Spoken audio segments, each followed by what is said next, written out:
Oi, aluno, tudo bom? Oi, alunas, tudo bem? Voltamos a falar sobre a Mesopotâmia e agora nós vamos estudar mais um povo, mais uma civilização que se estabeleceu ali naquela região da Mesopotâmia, que são os babilônios. Mas antes a gente vai falar mais um pouquinho sobre os sumérios, detalhes importantes sobre a cultura. Vamos lá, vem comigo. Bom, gente, antes da gente falar propriamente dos babilônios, vamos continuar falando da sociedade suméria. Então, a sociedade suméria, nela existia a escravidão. Os povos da Babilônia trabalhavam com a escravidão, tá, gente? A escravidão era uma escravidão que era exercida aí. Era uma escravidão por guerra. Então, os prisioneiros de guerra, os capturados na guerra, eles eram aprisionados e escravizados. Então, a escravidão era assim, era organizada dessa forma. E por isso, não era um número muito grande de escravos, era um número pequeno de escravos. Então, um grupo nômade vindo do deserto da Síria, conhecido como acadinos, eles vão dominar as cidades-estado da Suméria. Quais são? Uruk, que a gente já viu, por volta de 2300 a.C. Por que se chama cidade-estado? Porque essas cidades, Uruk e aquela outra, eram cidades que tinham governo próprio. Uma não dependia da outra. A Suméria não era assim um estado unificado. As cidades elas tinham independência. Então cada cidade tinha um governo próprio, por isso que a gente chama de cidade-estado. Os povos da Suméria, eles vão se destacar também pelo trabalho com o metal. Eles vão ser muito bons em metalurgia e também na lapidação de pedras preciosas, vão fazer joias excelentes. E como comerciantes e artesãos, o trabalho com joias e com metal vai ser muito valorizado na região. Inclusive, vai até ser vendido para outras regiões. E uma característica importante dos sumérios vai ser a construção dos zigurates. O que são zigurates? Tem aqui um desenho de um zigurate. O zigurate é uma espécie de construção em forma de pirâmide, mas não muito, porque ela é quadrada, tá? É pirâmide porque ela vai aumentando e diminuindo, ela começa maior e vai diminuindo nos seus andares. E no topo tem um templo. Então, zigurate é isso aqui, né? Ela é, na verdade, uma torre, nessa forma que eu estou dizendo de pirâmide peronomútil, porque ela não é exatamente uma pirâmide como no Egito, ela é quadrada, mas ela vai subindo andares, por isso que a gente chama de forma de pirâmide, e ela tem vários terraços. Aqui, como você vê, que tem um terraço com um jardim. Lembra dos jardins suspensos da Babilônia? Nada mais são do que zigurates, tá bom? Esses terraços aqui são construídos aonde vão ter jardins. E no alto vai existir um pequeno templo. No zigurate, também, além do templo, vai existir uma sede de governo, administração da cidade-estado. Tudo aqui de importante vai acontecer, vai ser concentrado dentro do zigurate. E fazer isso, gente, precisa de uma técnica de engenharia. Eram prédios grandes, altos, não tão gigantescos quanto os do Egito, tá bom? O Egito vai superar os mesopotâmicos nesse sentido, mas a gente está falando, né, de algo que é anterior. Então, o zigurate ele é anterior às pirâmides. Na verdade, os egípcios vão se inspirar na arquitetura dos sumérios. Avançando. Vamos falar mais um pouco sobre a cultura dos sumérios.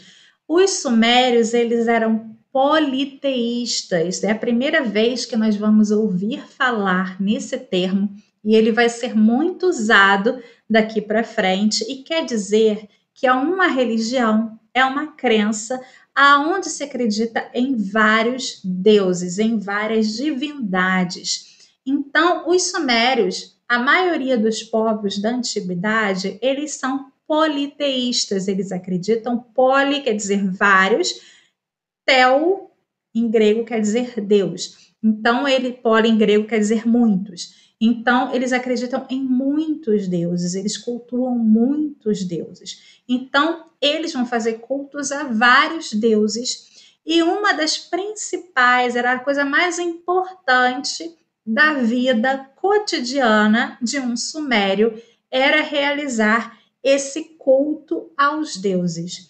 Então, todos os dias eles iam ao templo fazer então esse culto aos deuses.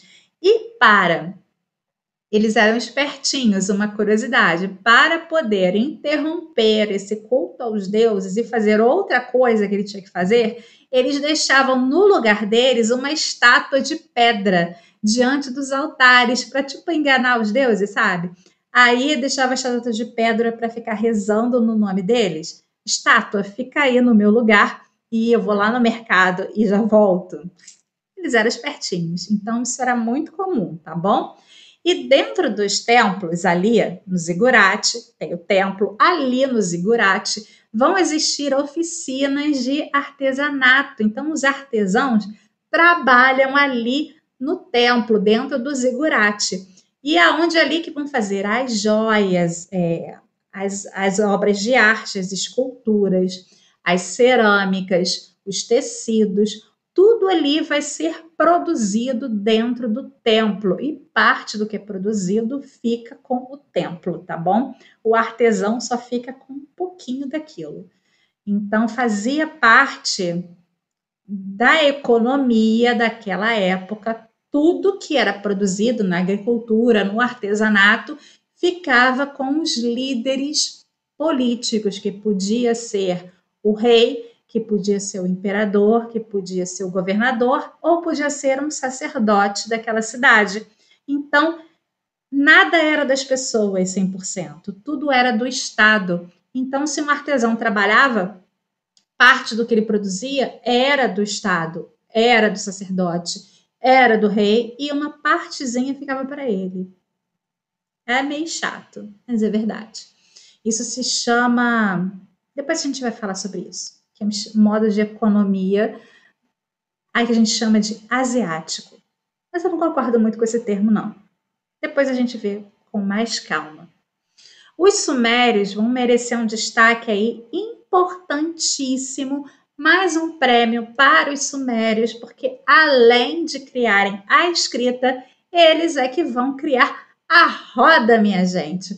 Palmas para os sumérios, porque eles são os criadores da roda. Então, os sumérios vão criar a roda, vão criar a carroça, vão ser os caras que vão literalmente tirar o homem da pré-história e trazê-lo para a história.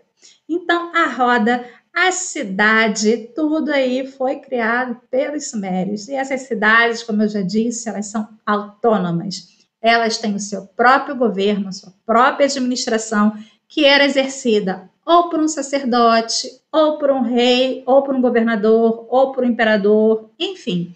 Cada cidade tinha o seu estilo.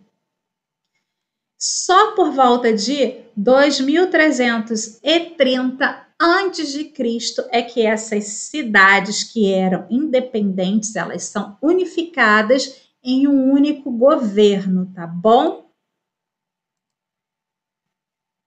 E agora sim, vamos falar dos babilônios, aqueles da Torre de Babel, dos jardins suspensos da Babilônia, aqueles famosos babilônios. Então, os babilônios, eles vão suceder os sumérios na região da Mesopotâmia e vão ficar por ali entre o ano 1900 a.C.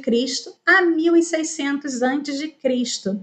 Não é tanto tempo assim quanto os sumérios, mas eles vão deixar um legado importante, né? Quais seriam esses legados importantes? Eu acho que o mais importante vai ser durante o reinado do rei chamado Hammurabi. Hammurabi, para poder organizar a região da Mesopotâmia, ele era um cara muito organizado e muito sistemático. Para ele organizar toda a região, ele vai criar uma lei única, conhecida como Código de Hammurabi. Vai ser a primeira vez na história da humanidade que a humanidade vai ter uma lei que vai organizar essa humanidade, que vai tentar estabelecer normas. E o Código de Hammurabi vai impor, então, uma mesma administração a todos os povos dominados na região da Mesopotâmia. Mas ela vai ficar famosa mesmo pela famosa Lei de Talião, aquela que diz olho por olho, dente por dente, mão por mão, braço por braço, enfim.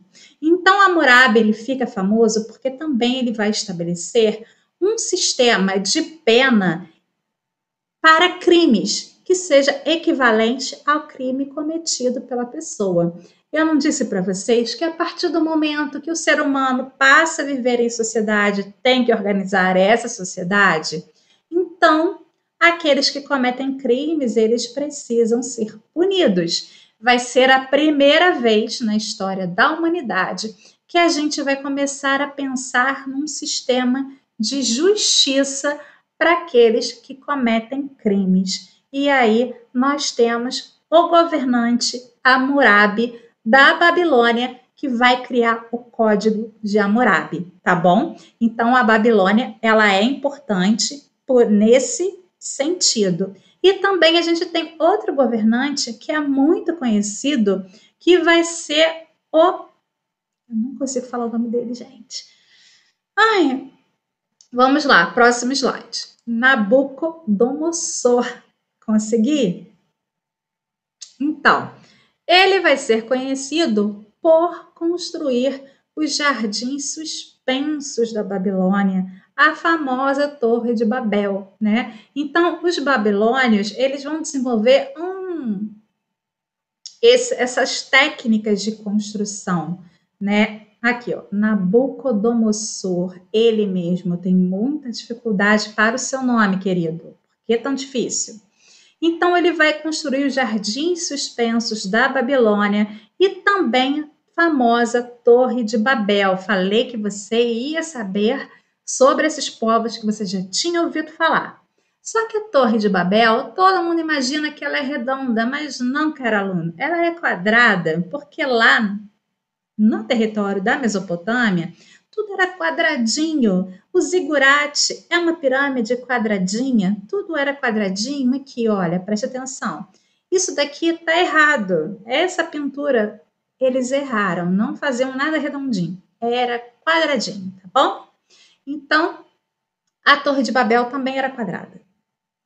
E uma outra coisa importante é que os babilônios, eles vão desenvolver a astronomia. Então, serão eles os primeiros que vão começar a reconhecer as estrelas, os planetas, a desvendar os mistérios do céu.